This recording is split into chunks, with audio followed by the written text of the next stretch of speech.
everyone fine. ಇದು ಶಿಕ್ಷಣ ಸಚಿವರು ನೋಡಲೇಬೇಕಾಗಿರುವಂತಹ ಒಂದು ಸ್ಟೋರಿ. ಯಾಕಂದರೆ ಈಗ ತಾನೇ ನಾವೆಲ್ಲರೂ ಕೂಡ ಶಿಕ್ಷಕರ ದಿನಾಚರಣೆಯನ್ನು ಆಚರಣೆ ಮಾಡಿಕೊಂಡು ಬರ್ತಾ ಇದ್ದೀವಿ.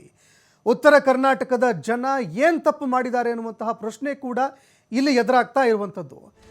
ನಮ್ಮ ಉತ್ತರ ಕರ್ನಾಟಕದ ಮಕ್ಕಳಿಗೆ ಈ ರೀತಿ ಯಾಕೆ ಶಿಕ್ಷೆ? ಈ ಶಿಕ್ಷೆ ಇದೆಯಲ್ಲ, ಇದು ನಮ್ಮ ಉತ್ತರ ಕರ್ನಾಟಕದ ಮಕ್ಕಳಿಗೆ ಯಾಕೆ ಅನ್ನುವಂತಹ ಪ್ರಶ್ನೆ ಕೂಡ ಎದುರಾಗ್ತಾ ಇದೆ. ಇನ್ನೆಷ್ಟು ವರ್ಷಗಳವರೆಗೆ ಉತ್ತರ ಕರ್ನಾಟಕದ ಮಂದಿ ಈ ಒಂದು ತಾರತಮ್ಯವನ್ನು ಸಹಿಸಿಕೊಳ್ಬೇಕು? ಈ ತಾಳ್ಮೆಯನ್ನು ಪರೀಕ್ಷೆ ಮಾಡುವಂತಹ ಕೆಲಸವನ್ನು ಏನಾದರೂ ಸರ್ಕಾರಗಳು ಮಾಡ್ತಾ ಇದ್ದಾವ? ತಾಳ್ಮೆ ಪರೀಕ್ಷೆ ಮಾಡ್ತಾ ಇದ್ದೀರಾ? ಹಾಗಾದರೆ ಗಂಡು ಮಕ್ಕಳು ಓದೋದಕ್ಕೆ ಬರೋದೇ ತಪ್ಪ ಅನ್ನುವಂತಹ ಪ್ರಶ್ನೆ ಕೂಡ ಎದುರಾಗ್ತಾ ಇದೆ. ಮಕ್ಕಳು ಶಿಕ್ಷಣ ಪಡೆದುಕೊಳ್ಳೋದಕ್ಕೆ ಬರುವಂಥದ್ದೇ ತಪ್ಪೇನ್ರಿ? ಯಾಕಂದರೆ ಒಂದು ತಾರತಮ್ಯ ಆಗುವಂಥದ್ದು ಏನಿದೆಯಲ್ಲ ಉತ್ತರ ಕರ್ನಾಟಕದ ಜನತೆಯ ಜೊತೆಗೆ, ಅದು ಮತ್ತೆ ಮುಂದುವರಿತಾ ಇದೆ. ಉತ್ತರ ಕರ್ನಾಟಕವನ್ನು ಕಡೆಗಣಿಸುವಂತಹ ಒಂದು ಕಾರ್ಯ ಮತ್ತೆ ಮುಂದುವರಿತಾ ಇದೆ. ನಿರಂತರವಾಗಿ ಹೋರಾಟಗಳಾಗ್ತಾ ಇದ್ದಾವೆ, ಆಕ್ರೋಶಗಳು ವ್ಯಕ್ತವಾಗ್ತಾ ಇದೆ. ರಾಜ್ಯ ವಿಭಜನೆಯ ಕೂಗು ಕೂಡ ಕೇಳಬಂತು. ಆದರೂ ಕೂಡ ಈ ಸಮಸ್ಯೆಗಳನ್ನು ಪರಿಹರಿಸುವಲ್ಲಿ ರಾಜ್ಯ ಸರ್ಕಾರಗಳು ವಿಫಲ ಆಗ್ತಾ ಇದ್ದಾವೆ. ಇದು ಬಾಗಲಕೋಟೆಯ ಮುಧೋಳ ಲೋಕಾಪುರ ಶಾಲೆಯ ದುಸ್ಥಿತಿ. ಎಂತಹ ದುಸ್ಥಿತಿಯಲ್ಲಿ ಮಕ್ಕಳು ಶಿಕ್ಷಣವನ್ನು ಪಡೆದುಕೊಳ್ತಾ ಇದ್ದಾರೆ ಅನ್ನುವಂಥದ್ದನ್ನು ಪ್ರತಿಯೊಬ್ಬರು ಕೂಡ ನೋಡಬೇಕು. ಅಬಕಾರಿ ಸಚಿವರೇ ಒಂದು ವೇಳೆ ಫ್ರೀ ಇದ್ದಿದ್ರೆ ಒಂದು ಸಾರಿ ಈ ಊರಿಗೆ ನೀವು ಕೂಡ ಹೋಗಿ ಬನ್ನಿ, ಸ್ವಲ್ಪ ಸಮಯ ಮಾಡ್ಕೊಳ್ಳಿ. ಯಾಕಂದರೆ ಜನರಿಗಾಗಿ ಆಯ್ಕೆಯಾಗಿರುವಂತಹ ವ್ಯಕ್ತಿ ನೀವು, ಜನಪ್ರತಿನಿಧಿ ಅಲ್ವೇ?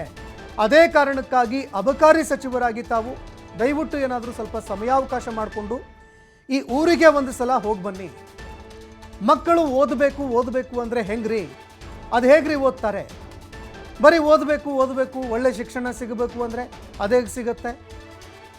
ಮಕ್ಕಳು ಓದಬೇಕು ಅಂದರೆ ಅದು ಹೆಂಗೆ ಓದ್ತಾರೆ? ಅದಕ್ಕೆ ಪೂರಕವಾಗಿರುವ ವಾತಾವರಣ ಕೂಡ ಬೇಕು.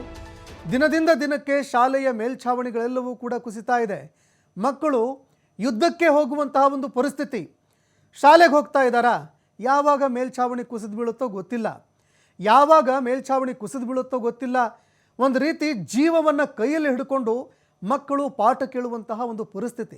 ಮಕ್ಕಳು ಸ್ಕೂಲ್ಗೆ ಹೋದರೆ ಜೀವಂತವಾಗಿ ಬರ್ತಾರೋ ಇಲ್ವೋ ಗ್ಯಾರಂಟಿನೇ ಇಲ್ಲ. ಗ್ಯಾರಂಟಿಗಳನ್ನು ಕೊಡ್ತಾ ಇದ್ದೀರಿ ನೀವು ರಾಜ್ಯದಲ್ಲಿ, ಆದರೆ ಇಲ್ಲಿ ಮಕ್ಕಳ ಜೀವಕ್ಕೆ ಗ್ಯಾರಂಟಿ ಇಲ್ಲ. ದೃಶ್ಯಾವಳಿಯಲ್ಲಿ ನೋಡ್ತಾ ಇದ್ದೀರಿ ನೀವು. ಇದು ಒಂದೆರಡು ಶಾಲೆಗಳ ಪರಿಸ್ಥಿತಿ ಅಲ್ಲ, ಇಡೀ ರಾಜ್ಯದಾದ್ಯಂತ ಅನೇಕ ಶಾಲೆಗಳು ಜರ್ಜರಿತವಾಗಿದ್ದಾವೆ, ಕುಸಿಯುವ ಹಂತಕ್ಕೆ ಬಂದು ನಿಂತಿದ್ದಾವೆ. ಮೇಲ್ಛಾವಣಿಗಳು ಯಾವಾಗ ಕುಸಿದು ಬೀಳುತ್ತೋ ಗೊತ್ತಿಲ್ಲ. ಅಂತಹ ಒಂದು ಪರಿಸ್ಥಿತಿಯಲ್ಲಿ ಮಕ್ಕಳು ಓದ್ತಾ ಇದ್ದಾರೆ.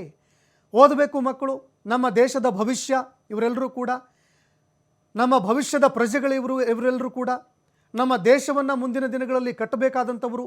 ಆದರೆ ಎಂತಹ ಪರಿಸ್ಥಿತಿಯಲ್ಲಿ ಅವರು ಶಿಕ್ಷಣವನ್ನು ಪಡೆದುಕೊಳ್ತಾ ಇದ್ದಾರೆ? ಬೇರೆ ದೇಶಗಳಿಗೆ ನಮ್ಮನ್ನು ನಾವು ಕಂಪೇರ್ ಮಾಡ್ಕೊಳ್ತೀವಿ.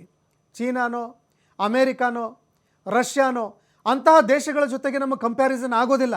ಇವತ್ತಿನ ದಿನದಲ್ಲಿ ಅದು ಯಾವುದೋ ಒಂದು ಪಾಕಿಸ್ತಾನ, ಬಾಂಗ್ಲಾದೇಶ ಇಂಥ ದೇಶಗಳ ಜೊತೆಗೆ ನಮ್ಮ ಕಂಪ್ಯಾರಿಸನ್ ನಡೀತಾ ಇದೆ. ಶಿಕ್ಷಣದಲ್ಲಿ ಅಂತಹ ದೇಶಗಳಿಗೆ ನಾವು ಪೈಪೋಟಿ ಕೊಡೋದು ಯಾವಾಗ್ರಿ? ಅಂತಹ ಪ್ರಶ್ನೆ ಸಹಜವಾಗಿ ಉದ್ಭವ ಆಗತ್ತೆ. ಒಂದು ಕ್ವಾಲಿಟಿ ಎಜುಕೇಷನ್ ಪಡೆದುಕೊಳ್ಳುವಂಥದ್ದು ಪ್ರತಿಯೊಬ್ಬರ ಹಕ್ಕು. ಆದರೆ ಜೀವ ಕೈಯಲ್ಲಿ ಹಿಡ್ಕೊಂಡು ನೋಡ್ತಾ ಇದ್ರು ದೃಶ್ಯಾವಳಿಯಲ್ಲಿ ನೀವು.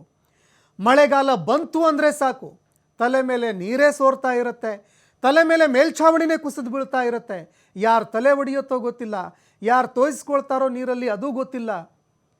ಇನ್ನು ಮೇಲ್ಛಾವಣಿ ಯಾವಾಗ ಕುಸಿದು ಬೀಳುತ್ತೋ ಗೊತ್ತಿಲ್ಲ. ಮೇಲ್ಛಾವಣಿ ಈ ಕುಸಿಯತ್ತೆ ಅಂತ ಕೈಯಲ್ಲಿ ಜೀವ ಹಿಡ್ಕೊಂಡು ಮಕ್ಕಳು ಪಾಠ ಕಲಿಬೇಕಾದಂತಹ ಒಂದು ಪರಿಸ್ಥಿತಿ.